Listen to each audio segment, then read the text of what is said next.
الرحمن الرحیم وبہ نستعین انہ خیر ناصر و معین وصلی اللہ علی محمد و آلہ الطاہرین اللہم صل علی محمد و آل محمد وعجل فرجہ۔ الحمدللہ ہماری گفتگو کفایت الاصول کے مقدمے میں امر ثانی کے بیان میں ہے کہ امر ثانی وعظ کے بارے میں ہے کہ اولاً مرحوم آخوند نے وعظ کی تعریف کی کہ ہوا نحو اختصاص لللفظ بالمعنی، پھر اس کے بعد وعظ کی ایک ابتدائی تقسیم کو بیان کیا کہ یہ اختصاص یا واضح معین کی جانب سے ہے یا کثرت استعمال کی وجہ سے ہے۔ اگر واضح معین کی جانب سے ہو تو تعینی ہے، اگر کثرت استعمال کی وجہ سے ہو تو تعینی ہے۔ اس کے بعد مرحوم آخوند نے ایک اور تقسیم وعظ کی بیان کی کہ جس میں 3 قسمیں ہوئیں: وعظ عام، موضوع لا عام، وعظ خاص، موضوع لا خاص، اور وعظ عام موضوع لا خاص، کہ چوتھی صورت ممتنع ہے کہ وعظ خاص اور موضوع لا عام ہو۔ اس کے بعد دوسری بات جو اسی امر ثانی میں مرحوم آخوند نے بیان کی کہ اسی بحث کا دنبالہ اور تتمہ آج کے بحث میں ذکر کریں گے، وہ یہ کہ ان اقسام میں سے کون سے اقسام واقع ہیں۔ عرض ہوا کہ 2 قسموں کے واقع ہونے میں تو کوئی شبہ نہیں ہے، وعظ عام موضوع لا عام، وعظ خاص موضوع لا خاص۔ انما الکلام والاشکال کہ وعظ عام اور موضوع لا خاص، کہ عرض ہوا کہ مشہور کہتے ہیں کہ وضع حروف اور وہ اسماء کے جو حروف کے ساتھ شباہت معنوی رکھتے ہیں، یعنی معنی حرفی ہوتی ہے ان کے اندر، جیسے آپ سیوطی میں پڑھے ہیں اسماء اشارات۔ خوب اسماء اشارات میں اشارہ ایک معنی حرفی ہے، معنی غیر مستقل ہے، درست ہے۔ تو ان اسماء کو وہاں پر بیان کرتے ہیں کہ حروف کے ساتھ شباہت معنوی رکھتے ہیں۔ تو مشہور یہ ہے کہ یہاں پر وعظ عام اور موضوع لا خاص ہے، لیکن مرحوم آخوند نے فرمایا کہ ہمارے اعتقاد کے اعتبار سے یہاں پر بھی وعظ عام اور موضوع لا عام ہے، حتیٰ مستعمل فی بھی عام ہے۔ یہ جو خصوصیت آتی ہے وہ طور استعمال کی وجہ سے، نحو استعمال کی وجہ سے، استعمال کی وجہ سے یہاں پر خصوصیت آتی ہے۔ کہ مفصل ایک بیان مرحوم آخوند نے ذکر کیا ان لوگوں کے نقد میں جو اس مشہور بات کو کہتے ہیں کہ آخوند کے بحث کا خلاصہ یہ تھا کہ ہمارے 4 اشکال ہیں، 2 صورتیں بنتی ہیں، ایک صورت میں 1 اشکال اور دوسری صورت میں 3 اشکال۔ آپ جو کہہ رہے ہیں کہ موضوع لا خاص ہے، اس خصوصیت کی وجہ سے، یہ جو آپ نے خصوصیت کا توہم کیا ہے، یہ خصوصیت آیا سبب بنتی ہے کہ وہ معنی جزئی خارجی بن جائے یا جزئی ذہنی بنے؟ اگر آپ کہتے ہیں کہ یہ خصوصیت سبب بنتی ہے کہ وہ معنی جزئی خارجی بن جائے، تو بہت سارے مقامات پر ہم دیکھتے ہیں کہ نہ جزئی خارجی نہیں ہے، جیسے سر من البصرہ۔ اور اگر آپ کہیں کہ یہ معنی، یہ خصوصیت سبب بنتی ہے کہ وہ معنی جزئی ذہنی بن جائے، تو وہاں پر 3 اشکال لازم آتے ہیں۔ ایک اشکال یہ لازم آئے گا کہ تعدد لحاظ لازم آتا ہے، دوسرا اشکال یہ ہے کہ پھر کبھی بھی آپ اس کا امتثال نہیں کر سکتے، تیسرا اشکال یہ لازم آتا ہے کہ نقضی ہے، کہ اگر آپ اس غیر استقلالیت کو معنی حرفی کا جز قرار دے رہے ہیں تو پھر معنی استقلالی کو بھی معنی اسمی کا جز قرار دیں، پھر تو دونوں ایک طرح سے ہونے چاہیے، درست ہے۔ یہ 3 اشکال تھے اس صورت میں۔ خلاصہ آخر میں نتیجہ مرحوم آخوند نے یہ لیا کہ ہمارے نظر کے اعتبار سے کلمہ من اور لفظ الابتدا، الابتدا معنی اسمی ہے نا، کلمہ من اور لفظ الابتدا میں کوئی فرق نہیں ہے، دونوں میں وعظ عام اور موضوع لا خاص ہے۔ ان قلتا کہ یہاں سے آج کا بحث شروع ہو رہا ہے۔ سوال آپ کے ذہن میں بھی قطعاً آئے گا، وہ سوال یہ ہے کہ بابا اگر کلمہ من اور لفظ الابتدا میں کوئی فرق نہیں ہے تو پھر اس کا لازمہ یہ ہے کہ آپ من کی جگہ پر لفظ الابتدا کو استعمال کریں، الابتدا کی جگہ پر لفظ من کو استعمال کریں، حالانکہ بالبداہت غلط ہے۔ مثلا آپ کے الابتداء خیر من الانتہاء، یہاں پر الابتدا کی جگہ پر آپ من نہیں کہہ سکتے، یا مثلا آپ کہیں سرت من البصرۃ الی الکوفہ، یہاں پر من کی جگہ پر الابتدا کو نہیں لا سکتے، آپ نہیں کہہ سکتے سرت الابتداء البصرہ، معنی نہ دار۔ خوب اگر دونوں کا معنی ایک ہے تو ایک دوسرے کی جگہ پر استعمال ہونا کیوں نہیں ہوتے؟ آخوند کہتے ہیں کہ اگر آپ یہ سوال کرتے ہیں تو ہم جواب دیں گے، ہم کہتے ہیں کہ درست ہے کہ دونوں کا موضوع لہ ایک ہے، لیکن کیفیت واضح میں فرق ہے۔ معنی اسمی جو الابتدا ہے اس کو واضح نے واضح کیا ہے اس عنوان سے کہ آپ اس کو استقلالی طریقے سے استعمال کریں، اما کلمہ من کو واضح نے واضح کیا ہے اس عنوان سے کہ آپ اس کو غیر استقلالی طریقے سے استعمال کریں، بس کیفیت واضح میں فرق ہے۔ موضوع لا ایک ہے، لیکن واضح نے جو وہاں پر وضع کیا ہے کلمہ ابتدا کو، وہ یہ ہے کہ بابا اس کو آپ ان جگہوں پر استعمال کریں جہاں پر آپ کا استقلالی مقصود ہو معنی کا، جیسے الابتداء خیر من الانتہاء۔ اما کلمہ من کو وہاں پر استعمال کریں جہاں پر غیر استقلالی ہو، ابتدائیت سے مراد۔ یہ آخوند کا جواب ہے کہ اس عبارت کا معنی کیا ہے، کیا کہنا چاہتا ہے آخوند؟ 3-4 احتمال ہیں، میں ایک مشہور احتمال کی طرف اشارہ کرتا ہوں۔ گویا کہ آخوند کہتے ہیں کہ معنی ایک ہے لیکن واضح نے شرط لگایا ہے کہ معنی اسمی کو وہاں پر استعمال کریں جہاں پر استقلالیت مقصود ہو، اور معنی من کو کلمہ من کو وہاں پر استعمال کریں جہاں پر غیر استقلالی مقصود ہو۔ گویا کہ واضح کی جانب سے شرط ہے کہ اکثر نے اس طریقے سے اس عبارت کو پلٹایا ہے کہ خود یہ آخوند یہاں پر جواب دیتے ہیں۔ نتیجہ آخوند کہتے ہیں کہ ہماری بات سے ایک اور مطلب بھی روشن ہو گیا۔ وہ مطلب یہ ہے کہ جس طریقے سے عالیت اور استقلالیت معنی اسمی اور معنی حرفی کے موضوع لا کا جز نہیں ہے، ہم نے کہا کہ لحاظ عالی اور لحاظ استقلالی معنی اسمی اور معنی حرفی کا جز نہیں ہے۔ کہہ رہے ہیں جیسے یہ لحاظ عالیت اور لحاظ استقلالیت معنی موضوع لا کا جز نہیں ہے اسم اور حرف کے اندر، اسی طریقے سے خبر اور انشاء میں بھی تفاوت ہے۔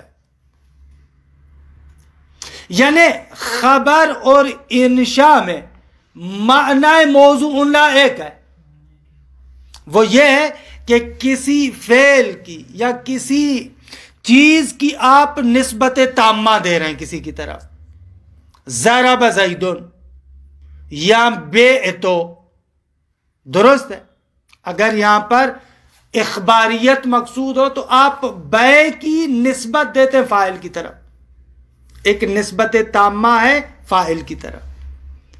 آغا کہتے ہیں کہ جملہ خبریہ اور انشائیہ میں موضوع لا یہی ہے کہ دونوں کے اندر ایک نسبت تامہ پائی جاتی ہے، کوئی فرق نہیں ہے دونوں میں۔ اچھا آغا یہ جو ہمیں بیان کیا گیا ہے کہ جملہ خبریہ وہاں پر ہوتا ہے جہاں پر کسی چیز کی حکایت کا قصد ہو، اور جملہ انشائیہ وہاں پر ہوتا ہے جب کسی چیز کو تحقق دینا چاہیں۔ خود یہ عام طور پر تو یہی فرق بیان کرتے ہیں۔ مثلا یہی جو بیعتو اگر جملہ خبریہ ہو تو مقصود یہ ہوتا ہے کہ آپ ایک نسبت خارجیہ واقع خارجی کی خبر دے رہے ہیں کہ میں نے ایک چیز بیچی. جملہ خبریہ ایسے ہوتا ہے. تبھی اسی وجہ سے کہتے ہیں کہ جملہ خبریہ میں جیسے المنطق میں آپ پڑھیں سچ اور جھوٹ کی نسبت دے سکتے ہیں. اس کا سر اور راز بھی یہی ہے کہ آپ ایک واقع خارجی نسبت خارجیہ کی حکایت کر رہے ہیں. خوب وہاں پر کوئی بندہ کہہ سکتا ہے کہ یہ آپ کی حکایت درست ہے, کوئی کہہ سکتا ہے کہ یہ آپ کی حکایت درست نہیں ہے. صدق والی صورت میں وہ حکایت سچی ہے اور کذب والی صورت میں وہ حکایت جھوٹی ہے, خلاف واقع.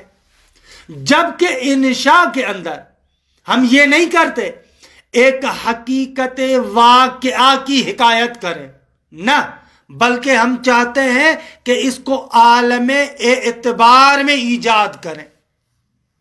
مثال میں اگر کہوں بیعتو اور قصد میرا یہ ہو کہ میں بیچ رہا ہوں, آپ کو دے رہا ہوں.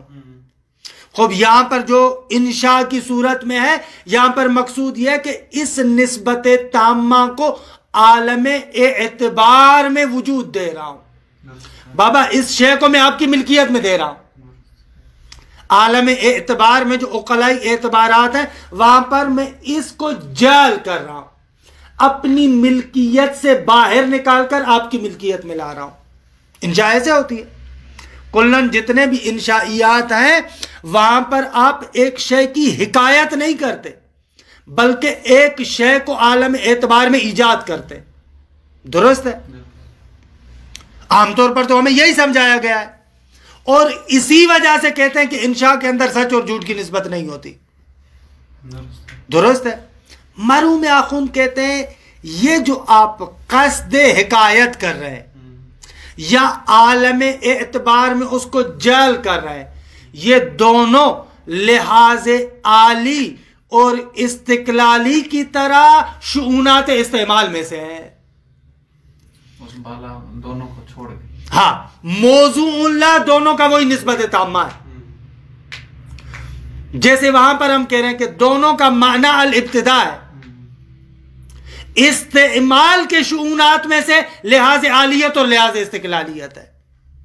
عیناً اسی طریقے سے یہ جو خبر اور انشاء کے اندر قصد حکایت ہے یا قصد ایجاد ہے یہ طور استعمال میں سے, استعمال کی خصوصیات میں سے, نہ کہ موضوع اللہ کا جزء ہے.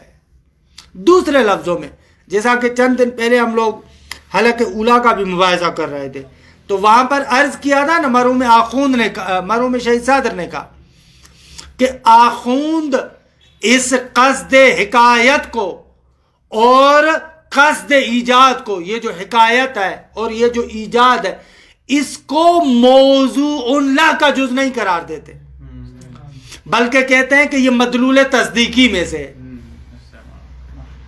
درست ہے؟ حال متکلم سے سمجھ میں آ رہا ہے. خوب یہ مرحوم آخوند کا بیان. اچھا, آخوند کہتے ہیں کہ یہیں سے سمجھ میں آتا ہے اسماء اشارات اور ضمائر کی بات بھی. درست ہے وہ معنی حرفی رکھتے ہیں لیکن وہاں پر بھی موضوع اللہ عام ہے.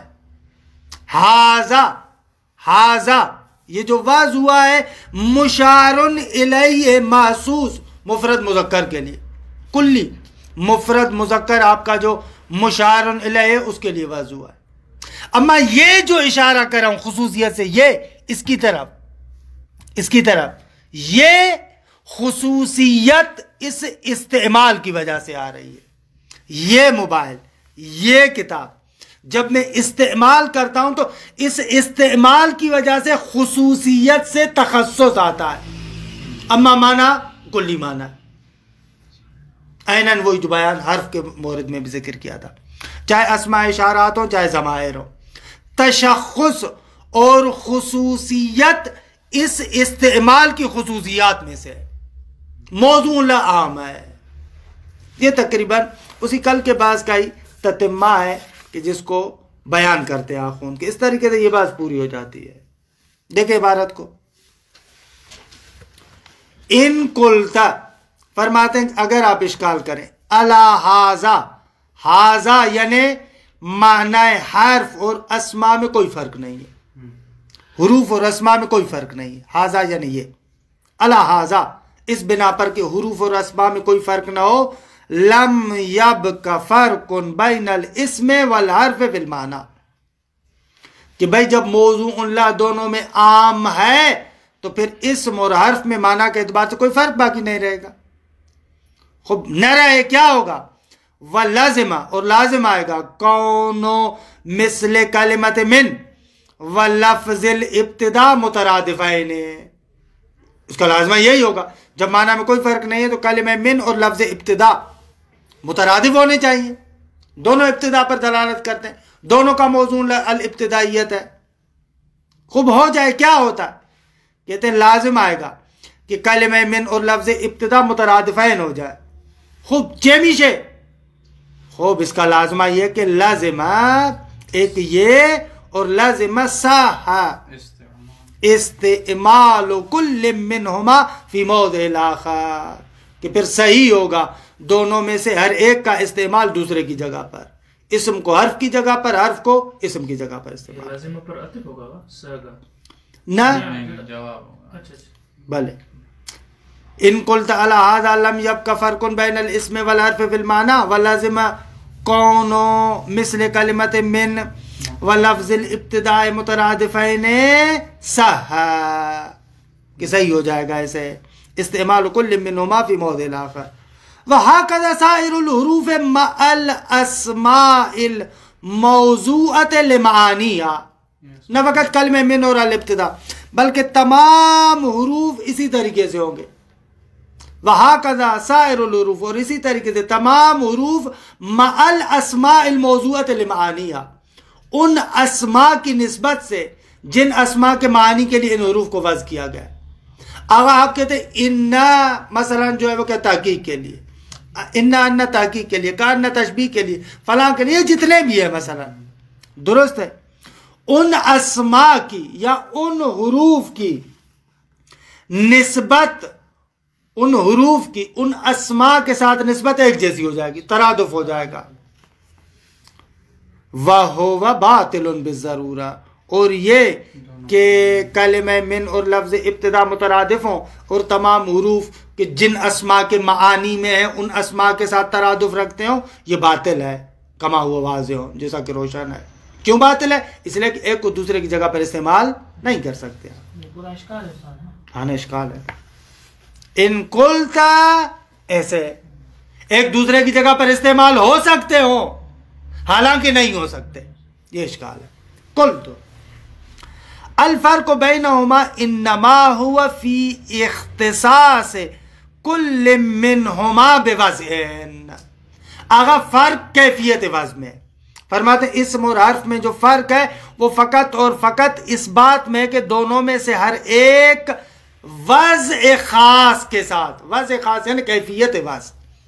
یہ جو پہلے وضع کی تعریف کی تھی آغا نے نہ ہو اختصاصاً، یہ اس میں شامل نہیں ہو جائے گا. یہ اسی وضع کی بات کر رہا ہے، اسی وضع کی کیفیت، اسی وضع کی کیفیت. یہاں پر وضع معنی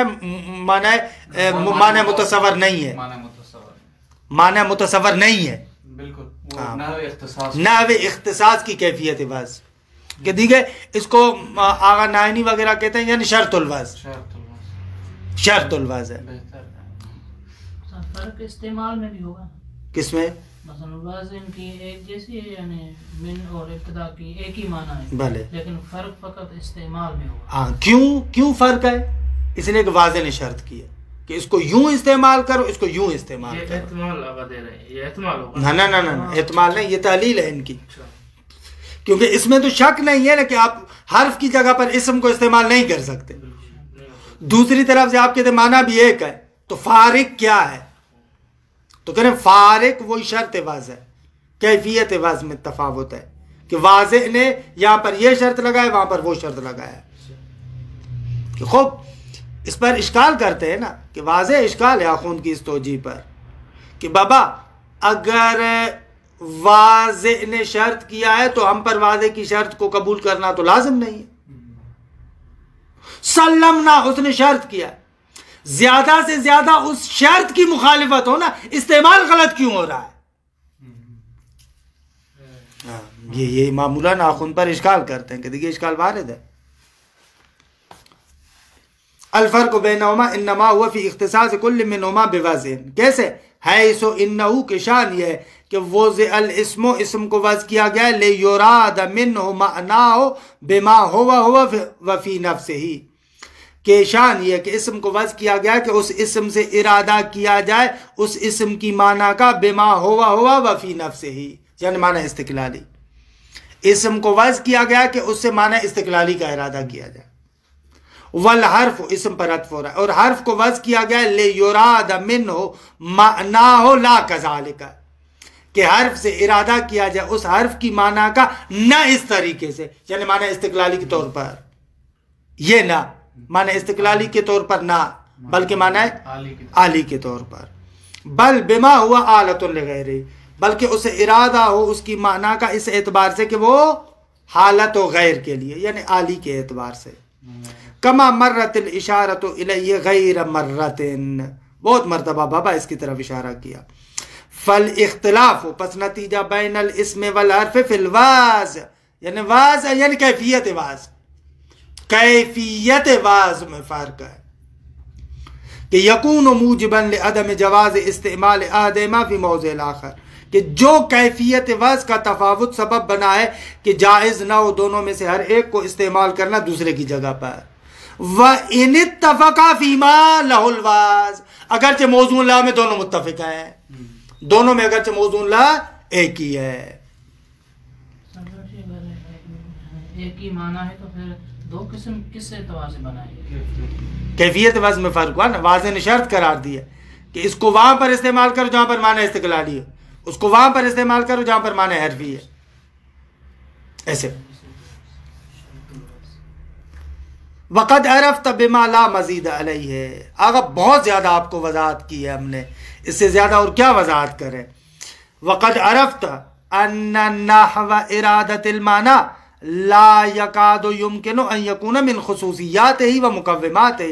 بابا معنی کے ارادے کا جو نحو اور کیفیت ہے ممکن نہیں ہے کہ وہ خصوصیات معنی میں سے اور مقومات معنی میں سے ہو. بھائی معنی کا کیسے ارادہ کروں، کیسے استعمال کروں، یہ معنی کی خصوصیات میں سے نہیں ہے کہ معنی کا جز قرار پائے. نہ، معنی کا جز نہیں ہے، وہ خارج ہے اس سے. کہتے ہیں ثم لا یبعد، خوب بعید نہیں ہے کہ ان یکون الاختلاف فی الخبر والانشاء ایضا کذالک. فرماتے ہیں کہ بعید نہیں ہے کہ خبر اور انشاء کے مابین جو اختلاف ہے وہ بھی اسی طریقے سے ہو، یعنی نحو ارادہ معنی میں ہو، نہ کہ حقیقت معنی موضوع لا میں. نحو ارادہ معنی کہ یہاں پر خبر میں آپ اس معنی کو ارادہ کریں جب اس میں حکایت کا آپ کا قصد ہو، انشاء میں اس معنی کا آپ قصد کریں کہ جہاں پر آپ عالم اعتبار میں ایک چیز کو تحقق دینا چاہتے ہو. بس یہ نحو ارادہ معنی میں فرق ہے. ثم لا یبعد ان یکون الاختلاف فی الخبر والانشاء ایضا کذالک. خوب بعید نہیں ہے کہ اختلاف خبر اور انشاء میں بھی اسی طریقے سے ہو، یعنی نحو ارادہ معنی میں ہو. فیکون الخبر موضوعا لیستعمل فی حکایت ثبوت معنی ہو فی موطنہ، کہ نحو ارادے میں فرق ہو تو کیا ہو جائے گا، نتیجہ یہ نکلے گا کہ خبر کو وضع کیا گیا ہے، درست ہے، وہ کیفیت وضع کے اختلاف کو بیان کرے. آگا کہہ رہے خبر کو وضع کیا گیا تاکہ اس کو استعمال کیا جائے کس بات میں، اس بات میں استعمال کیا جائے کہ اس کے معنی کے ثبوت کی حکایت کی جائے موطن معنی کے اندر. جب یہ قصد ہو تو وہاں پر خبر کو آپ استعمال کریں. عبارت روشن ہوئی. لیستعمل تاکہ خبر کو استعمال کیا جائے فی حکایت ثبوت معنی ہو فی موطن ہی، کہ معنی جو اپنے موطن میں ثابت ہے، مثلا زید قائم، زید باہر کھڑا ہے، یہ معنی اپنے موطن میں قائم ہے، ثابت ہے. جب اس کی حکایت کا ارادہ ہو تو وہاں پر خبر کو استعمال کرو. درست ہے؟ وضع کیا گیا ہے خبر کو یا نسبت تامہ کے لیے؟ ہاں نسبت تامہ معنی یہی، معنی موضوع اللہ یہی، خبر کا انشاء کا دونوں کا یہی معنی ہے، لیکن واضح کہتا ہے خبر کو وہاں پر استعمال کرو جب معنی اپنے موتن میں جو ثابت ہے اس کی حکایت کا قصد کرو تو وہاں پر استعمال کرو. روشن ہوا مطلب؟ والانشاء، اور انشاء کو کب استعمال کرو؟ لیستعمل فی قصد تحقق ہی و ثبوت ہی، انشاء کو استعمال کیا جائے جب اس معنی کے تحقق کا قصد کرے، اس کے ثابت کرنے کا قصد کرے. بعبارت اخری جب اس معنی کے ایجاد کا قصد کرے عالم اعتبار میں، وہاں پر انشاء کو استعمال کرے. وَإِنِ اتَّفَقَ، اگرچہ خبر اور انشاء دونوں متفق ہیں فِيمَا اُسْتُعْمِلَ فِيهِ، یعنی معنی مستعمل فی، مستعمل فی دونوں کا ایک ہے، لیکن اس کو یہاں پر استعمال کرو، اس کو وہاں پر استعمال کرو، طور استعمال میں فرق ہوا.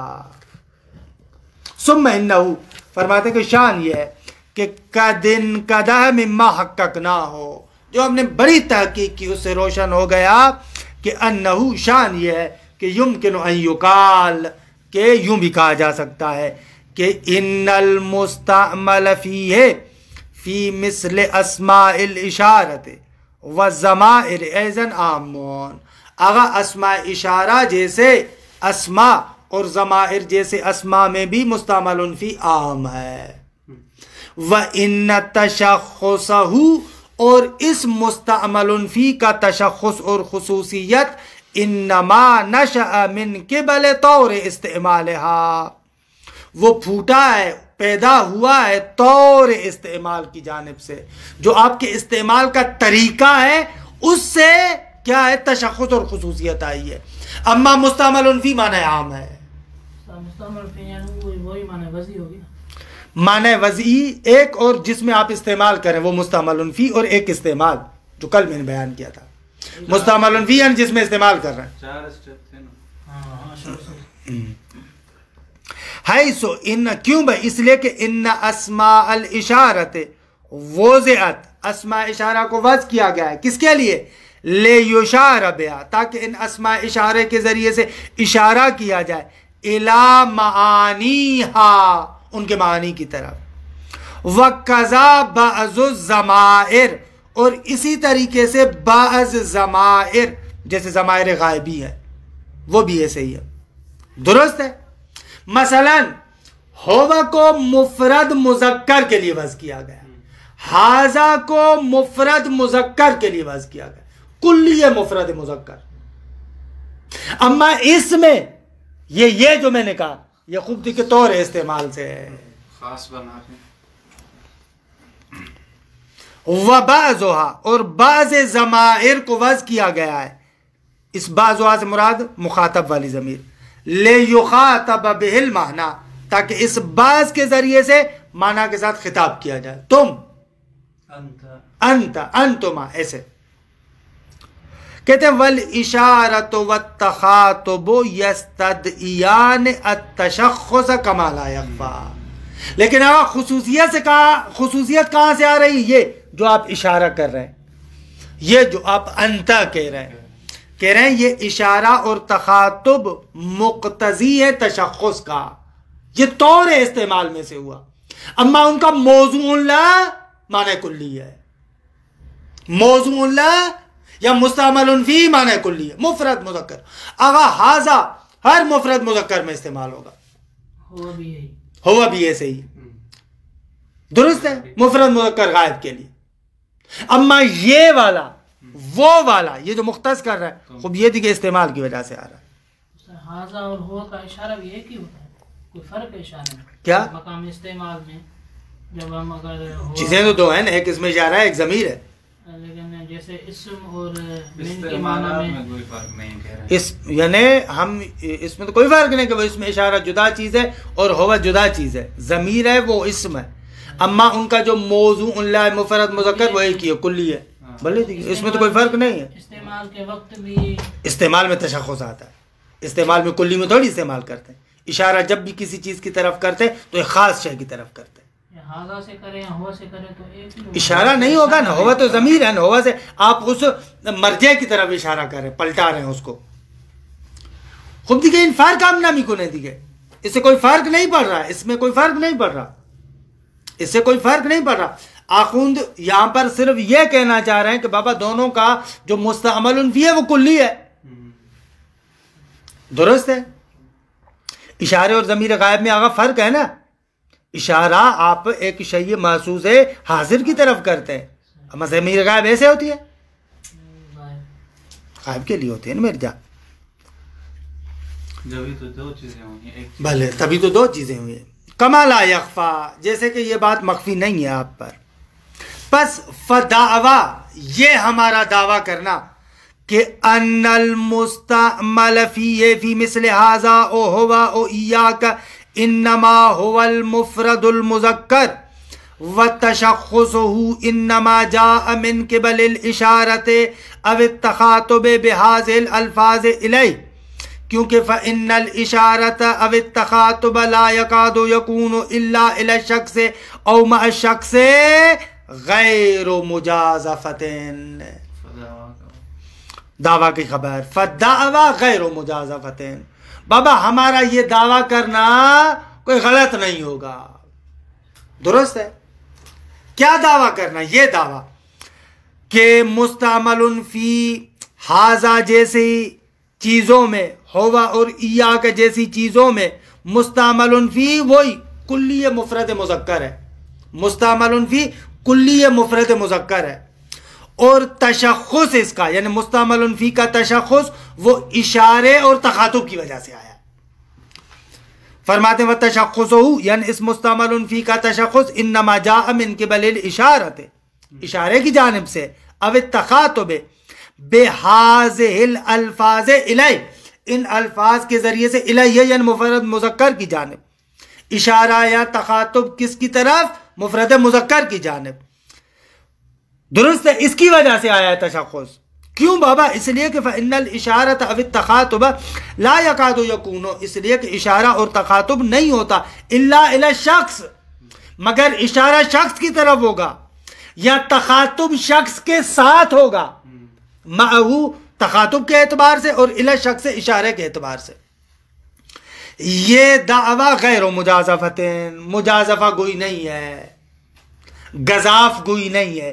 یہ اصلا لفظ اصل میں فارسی ہے.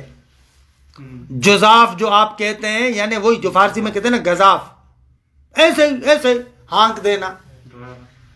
اس کی تعریب کی، اس گزاف کو عربی بنایا، بن گیا جزاف، اسی سے بنایا مجازفہ.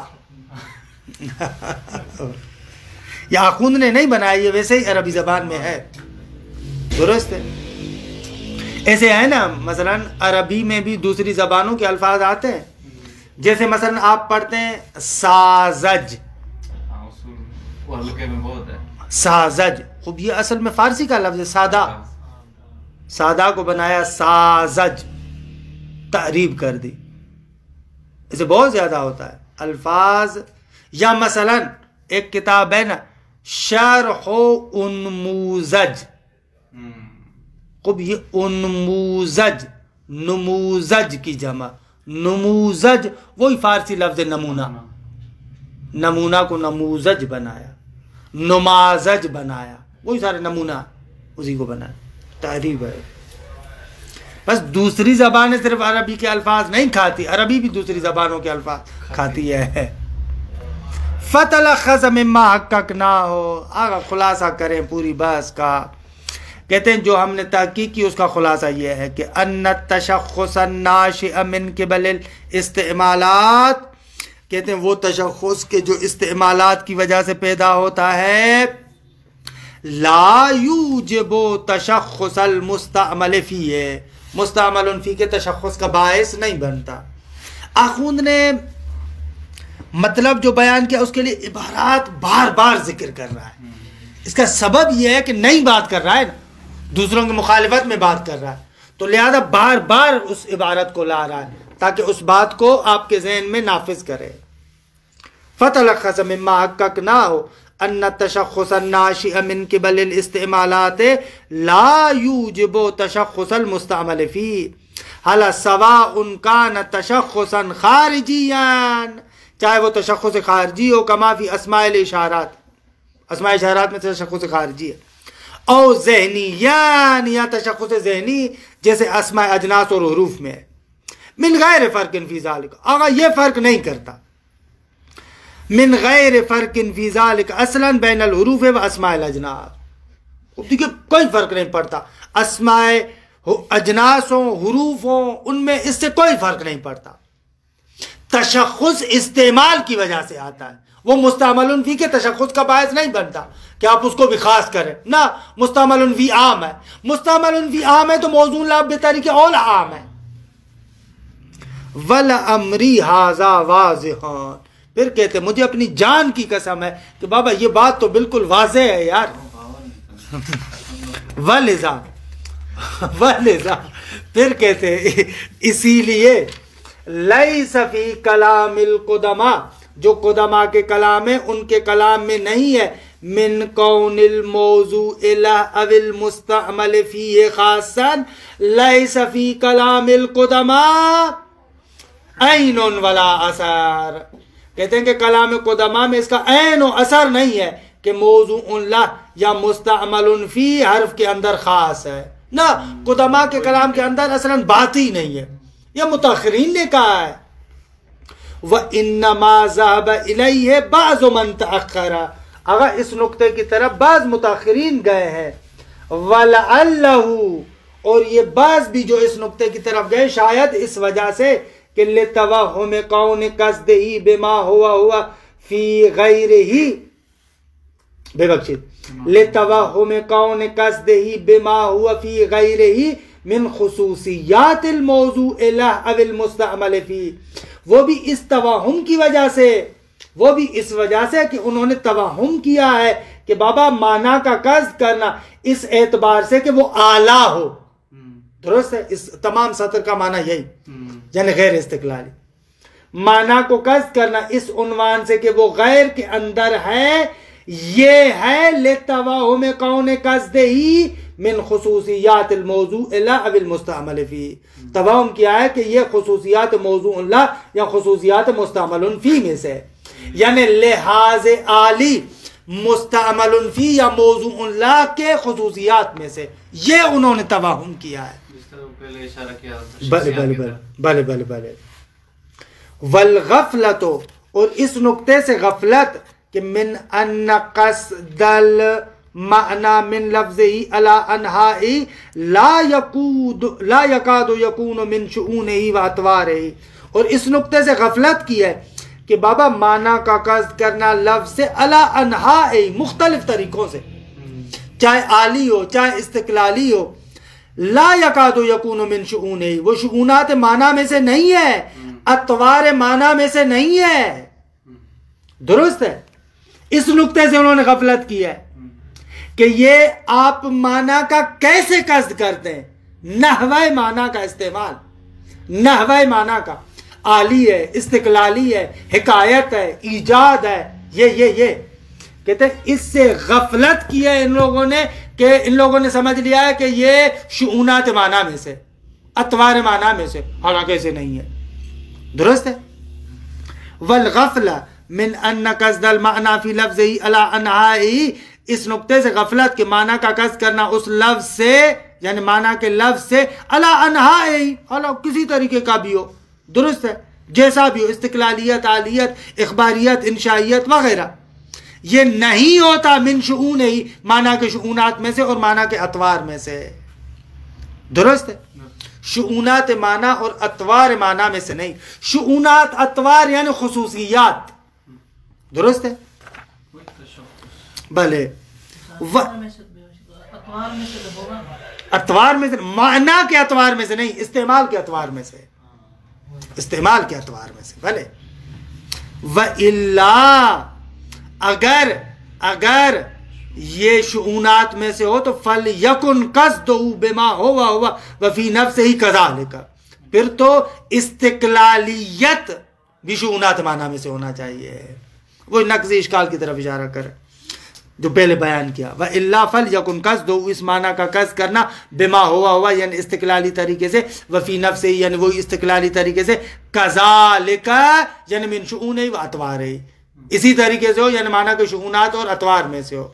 حالانکہ وہاں پر آپ نہیں کہتے، حالانکہ وہاں پر آپ نہیں کہتے. فَتَأَمَّلْ فِي الْمَقَامِ، اس مقام پر غور کر. فَإِنَّهُ دقیق، یہ مقام دقیق ہے. وقد ذل فیہ اقدام غیر واحد من اہل التحقیق والتدقیق، بہت سارے محققین کے پاؤں یہاں پر پھسل گئے ہیں، لہذا تم اچھے طریقے سے غور کرو، دقت کرو. یعنی منوا رہے ہیں باقاعدہ کہ مانو میری بات کو. خوب کہ الحمدللہ اس طریقے سے امر دوم تمام ہوا کہ جو تھوڑا بہت جسے کہیں کہ مشکل جو عبارت تھی وہ یہی تھی.